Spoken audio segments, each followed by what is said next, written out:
obviously, I mean, it's been bandied around the internet quite a bit, but if you shuffle the Olympics 2012 logo around, you can spell the word Zion. Indeed.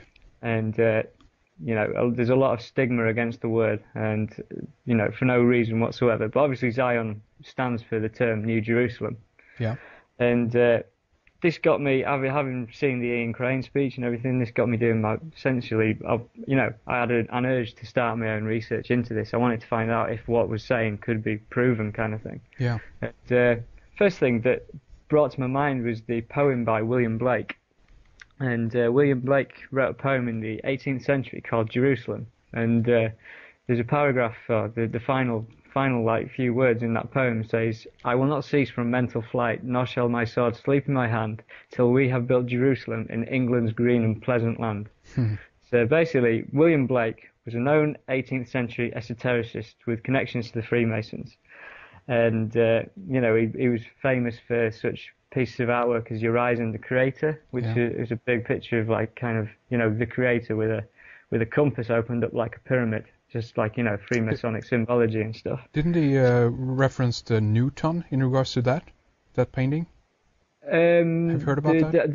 There is the Newton painting as well, and Newton is kind of lurched over on the floor with his compass. Yeah, definitely. Yeah, That's a different painting of William Blake. It is, okay, yeah. But essentially in that poem, we'd got an acknowledgement from a guy connected with esoteric research that they were intent on building Jerusalem in England's green and pleasant land. And so, we're thinking, like, when we talk about the Olympics 2012, we're talking about something that's been planned for hundreds of years, and there's a lot of proof that I've dug up that can show that. But basically, moving into the Olympics even further, after this talk, and when I got back from this talk in July last year, the first thing that happened was there was a video released by the Olympic Committee, and this was a stadium design video. Welcome to the next stage in our journey to the Olympic and the Paralympic Games in London in 2012. And I will never tire of saying that. The Olympic spirit is about finding the best in ourselves. London 2012 will be that and more.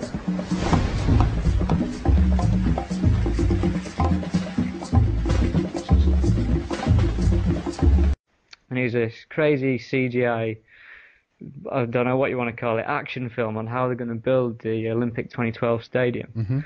And given what Ian had spoke about with aliens and Independence Day style spaceships and stuff, this has got it all in it. Basically, within 40 seconds of this video, there's 4 chimneys that stand like an 11-11, but then it moves into the most significant symbology you could ever see with, like, an Independence Day style mothership for a roof, little UFOs flying all around the London Eye, and then it ends up with robotic streetwalkers in the middle of London stomping around the place, all like towards the Olympic Stadium. I mean, it's pretty weird to watch it, and it's on my blog and it's on YouTube as well. If you just do a search for the stadium design video, you can see for yourself that there's definitely symbology in there, like, whether you like it or not. So this got me thinking. I was like, where does this go? Does this mean that there is a significant event looming for the Olympics? And I started thinking to myself, well, if they're about to do this now, they've done this before. They've used the Olympics for such events before. Yeah. Which led me into looking into 1972 Olympics in Munich. Now, funnily enough, these were the world's first stage for global terrorism. The very first global, declared as global terrorism. The first act was in the 1972 Munich Olympics. Indeed, yeah. And these Olympics, there were 11 Israelis killed. So we've got the number 11 there. And they were killed by a group called Black September, which is obviously the 9th month. So it's obviously a 9/11 you've got there. Yeah. And that particular Olympics were host to 121 countries, which is 11 times 11. So you've got a significant event there with first global stage for terrorism, as it is. Yeah. And then, moving on, I started thinking, well, the year 1984, there's obviously Olympics in that year. And it's synonymous with the George Orwell book of Big Brother and, a completely, oppressive state, if you like, a New World Order kind of background. Yeah.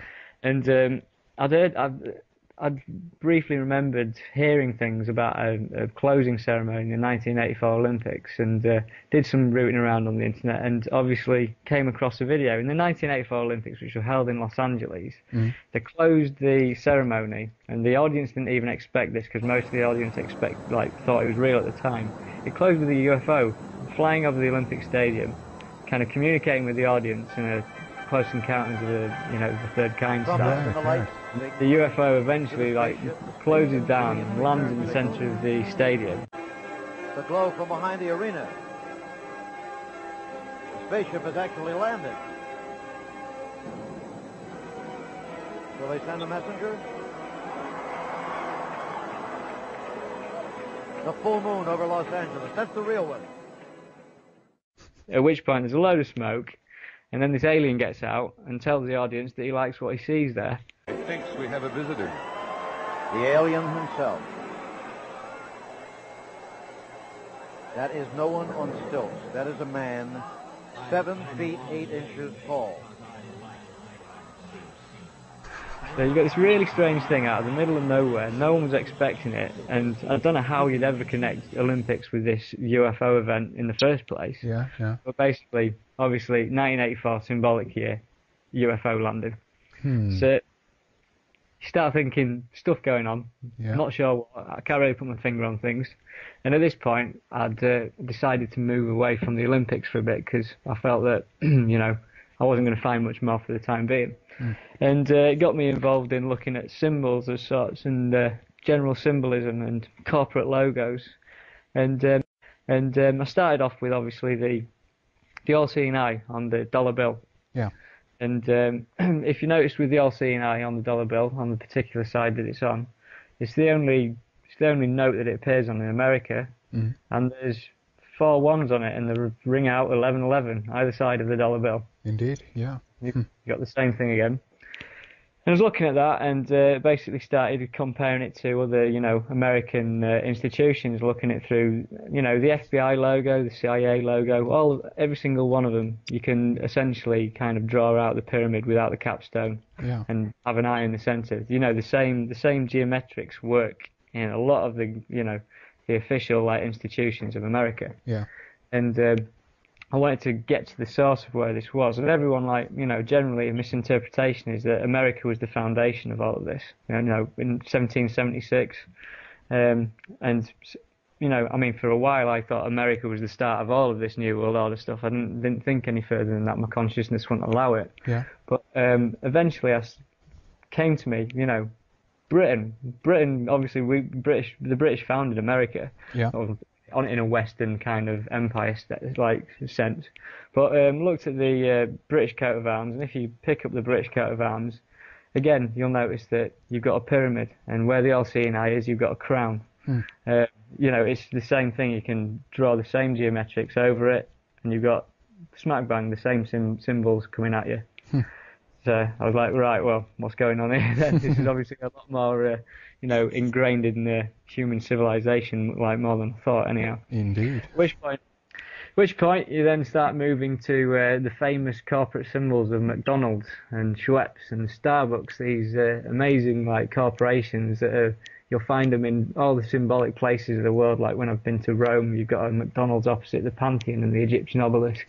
And then if you go to the Sphinx in Cairo, and you've got a KFC, and you've got a McDonald's right outside the entranceway. And, literally everywhere you go, you can no doubt find one of these kind of food venues or whatever. The pest.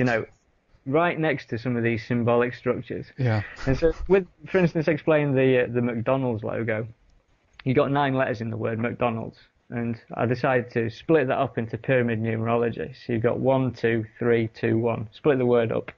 Do you know what I mean? Into a step kind of structure. And I think you have this on your blog, isn't that right? So people that are tuning in can take a look at that. You can take a look at it on my blog, but basically, to spell it out, basically you can form a pyramid-like word out of it, in which the cornerstones and the top part of the pyramid minus the capstone spell the word Mason. Yeah.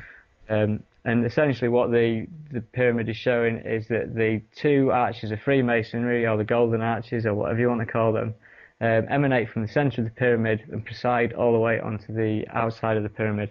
So essentially you've got this event that seems to preside over the pyramid. And then same thing goes with the Schweppes logo. I mean, I had a real good 11/11 moment with this because it happened in a glass of Schweppes tonic water when the ice cubes started ringing at me. Right. And I thought that was pretty mental, but it was insinuating something was happening. Nice. And I looked on the bottle, and the year 1783, obviously on the all-seeing eye, the date 1776.